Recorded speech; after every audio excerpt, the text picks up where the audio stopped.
Imagine having the ability to subtly guide anyone toward agreeing with your requests.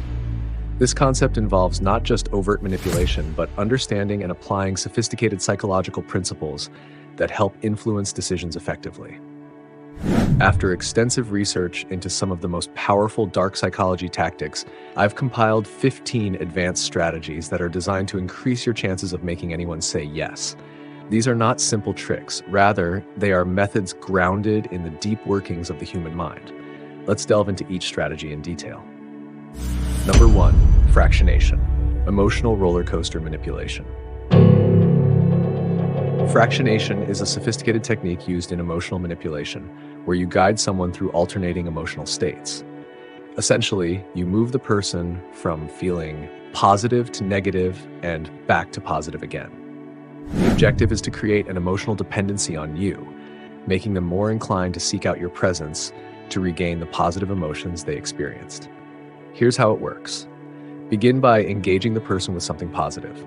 For example, give them a genuine compliment or praise them for an achievement. This initial phase creates a positive emotional state.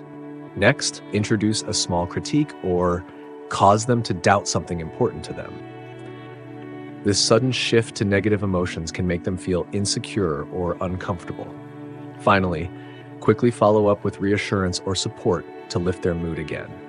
By repeatedly taking them through these highs and lows, they start associating their emotional highs with you. Consequently, they may become more eager to agree to your requests to maintain the positive feelings you provide, as you have become a source of emotional stability. Number 2, cognitive dissonance amplification. Cognitive dissonance is a psychological phenomenon that occurs when a person experiences discomfort due to holding two conflicting beliefs or engaging in contradictory behaviors. Advanced dark psychology techniques exploit this discomfort to persuade someone to agree with you. To leverage cognitive dissonance, you need to highlight the inconsistency between a person's self-perception and their actions. For instance, if someone sees themselves as a generous individual but is unwilling to help you, subtly point out this contradiction. You might say, "I've always admired how generous you are, so it's surprising to see you hesitate to help with this." This statement introduces cognitive dissonance by contrasting their self-image with their current behavior. The discomfort from this dissonance motivates them to resolve it, often by agreeing to your request, to align their actions with their self-perception and avoid feeling like a hypocrite. Number 3, priming for consent. Priming is a psychological technique where exposure to one stimulus influences how a person responds to subsequent stimuli. In the context of persuasion, priming involves preparing someone to agree with you before you even make your actual request. The technique works by subtly shaping the person's thinking and environment to predispose them to agree with you. For example, during casual conversations leading up to your request, you can mention instances where others have agreed to similar requests or highlight positive outcomes from following your advice. By doing this, you're planting ideas in their mind that make them more receptive to your request when it comes.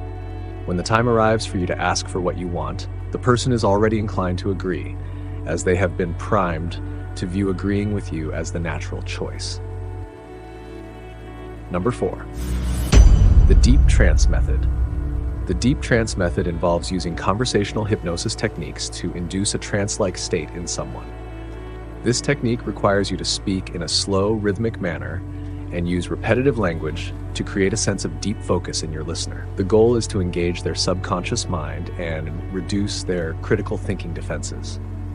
To use this method, adopt a calm and steady tone while discussing your points. Repeat key phrases in various ways to reinforce your message. For example, you might say, "It's really quite simple when you think about it. Yes, it's so simple," in a soothing manner. This approach helps put the person in a relaxed state, making their mind more open to suggestions. Once they are in this trance-like state, you can subtly introduce your request, and their heightened suggestibility makes them more likely to agree. Number 5, conversational conditioning. Conversational conditioning is a technique that involves anchoring certain emotional states to specific phrases, gestures, or topics during conversations. Over time, the person subconsciously links these cues with positive feelings, making them more receptive to your suggestions when these cues are used. For instance, if you want someone to associate happiness or a sense of security with your presence, you might use a particular gesture or phrase whenever something positive happens while you're around.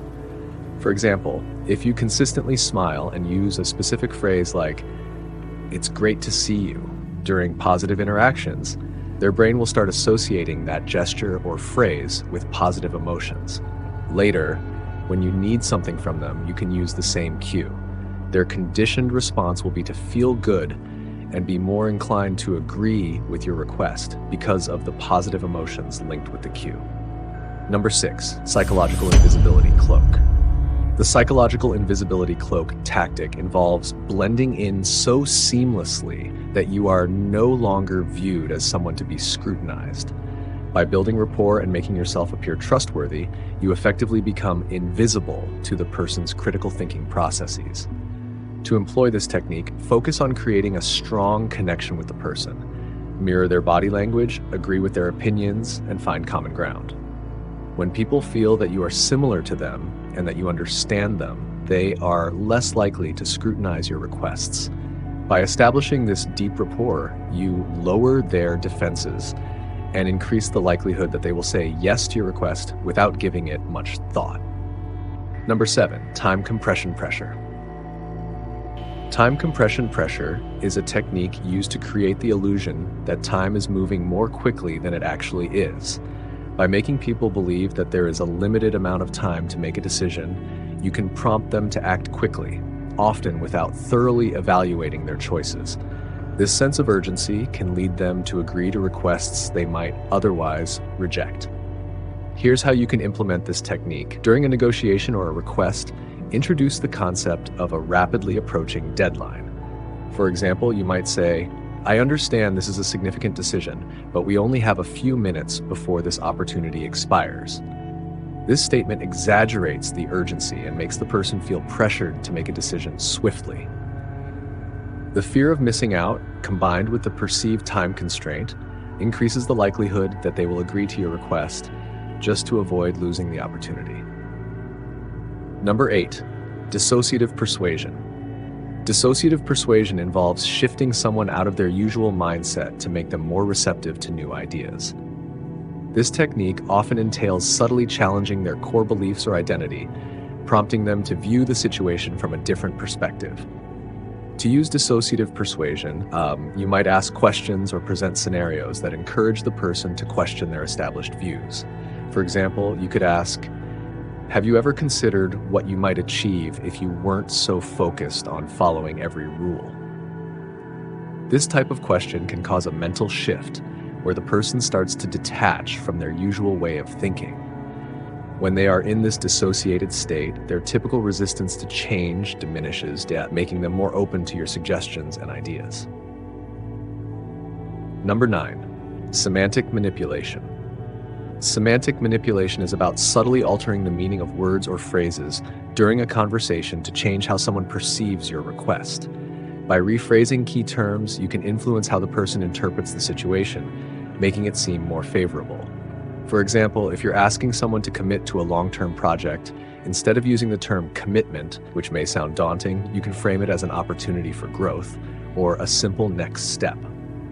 This change in language helps reshape their perception, making the request seem less intimidating and more attractive. By modifying the terminology, you make it easier for them to agree to your request as it now aligns better with their preferences and perceptions. Number 10, temporal emotional pacing. Temporal emotional pacing involves managing the emotional rhythm of your interactions over an extended period. Rather than trying to persuade someone in a single conversation, you build emotional trust and rapport gradually. This long-term approach makes the person more comfortable and inclined to agree to more significant requests when the time comes. For example, in a business context, you might start by helping someone with minor tasks or favors, creating a sense of goodwill and mutual support. Over several weeks or months, you continue to build this positive rapport through low-pressure interactions.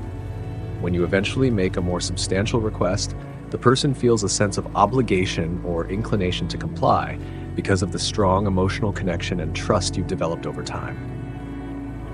Number 11, projection of idealized self. The projection of idealized self involves making someone feel that agreeing with you aligns with their aspirational self-image, the person they strive to be. By reflecting an idealized version of themselves, you can encourage them to view agreeing with you as a step toward achieving their goals or maintaining their desired self-image. For instance, if someone considers themselves ambitious but is hesitant to take risks, you might say, "You're the kind of person who seizes big opportunities and embraces challenges." This statement aligns your request with their self-image of being ambitious and bold. By doing so, you make it more appealing for them to agree to your request, as it supports their vision of becoming the person they want to be. Number 12, subconscious commitment loops. Subconscious commitment loops exploit the natural human desire for consistency. By getting someone to make small commitments initially, and then reinforcing these commitments over time, you create a sense of obligation for them to continue agreeing to further requests. For example, if someone agrees to help you with a minor task, you can later acknowledge their assistance and express gratitude, reinforcing their identity as a helpful person. By reminding them of their previous actions and the positive impact they had, you strengthen their commitment to maintaining that behavior. When you make future requests, they are more likely to agree, as it aligns with their established identity and past behavior, helping them stay consistent with their previous actions. Number 13, reverse guilt conditioning. Guilt is a potent emotional driver, and reverse guilt conditioning leverages this by framing your request in a way that makes the person feel guilty for not agreeing, not for their own sake, but for the potential negative impact their refusal could have on others.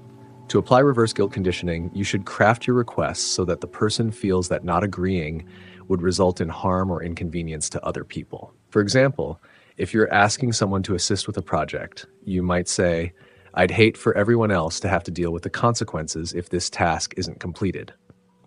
This statement subtly implies that their refusal will negatively affect others, creating a sense of guilt.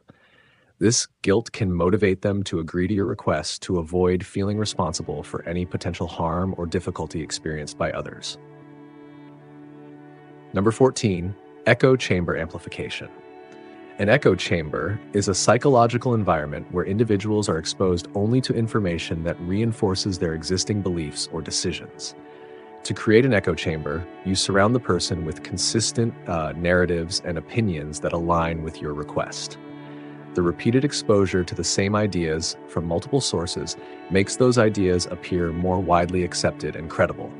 For example, if you want someone to adopt a particular viewpoint or agree with a specific approach, you can mention this idea across various platforms and contexts, such as during casual conversations, through social media posts, or in group discussions.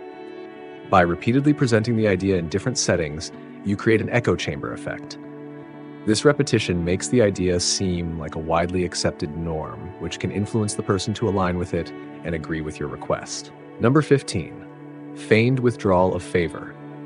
The feigned withdrawal of favor involves pretending to withdraw or withhold something desirable, creating a sense of loss or deprivation. People are often more motivated by the fear of losing something they value than by the potential to gain something new. By simulating a withdrawal, you tap into this psychological driver. To use this tactic effectively, you might suggest that you are reconsidering or withdrawing an offer or opportunity that the person initially showed interest in. For example, if someone is hesitant to agree to a request, you might say, "I thought you'd be interested in this opportunity, but I understand if you're not ready to commit." This implies that they might miss out on something valuable, triggering their fear of loss. The perceived threat of losing out can make them more likely to reconsider and agree to your request, as they don't want to miss the opportunity. By exploring these sophisticated psychological techniques, you've gained powerful tools to subtly influence decisions and enhance your persuasive skills. Each strategy offers unique insights into human behavior, giving you a special advantage in your interactions and communications. We've covered a range of tactics that can significantly impact how people respond to your requests. Which of these advanced strategies resonated with you the most? We'd love to hear your thoughts and experiences in the comments below. Your engagement helps us bring more valuable content to you. If you found this video insightful, don't forget to give it a thumbs up, subscribe to our channel, and click the bell icon so you never miss out on our latest content. Thanks for watching and for being a part of our community.